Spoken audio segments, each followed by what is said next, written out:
Social মিডিয়াতে এত এত ক্লে জুয়েলারি দেখে নিজের জন্য একটা বানানোর শখ হয়েছিল, তাই 1 বছর আগে আমি একটা ক্লে কিনে এনেছিলাম, কিন্তু সেটা দিয়ে কোনোভাবেই আর কাজ করে উঠতে পারিনি, কারণ জিনিসটা নষ্ট করতে ভয় পাচ্ছিলাম। তো সেদিন হঠাৎ করে মাথায় ঢুকলো যে না, ক্লেটা তো এবার নষ্ট হয়ে যাবে, তো এবার নিজের জন্য একটা গয়না বানিয়ে নেওয়া যাক, যেহেতু সামনে বসন্ত উৎসব আছে, তো সেই সময় পরবো বলে একটা গয়না বানাতে বসেছি, তাও আবার কি সূর্যমুখী ফুল।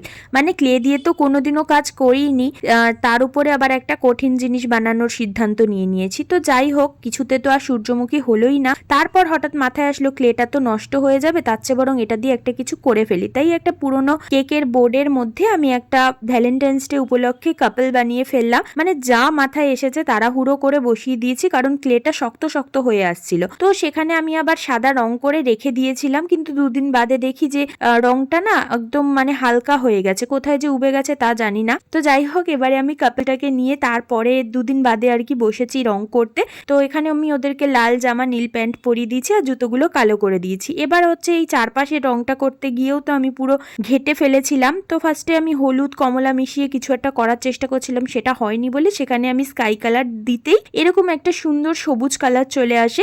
তো ব্যাপারটা আমার ভীষণ ভালোই লেগেছে। তো এই কিউট কাপলটাকে তোমাদের কেমন লাগলো অবশ্যই কিন্তু কমেন্ট করে আমাকে জানিও।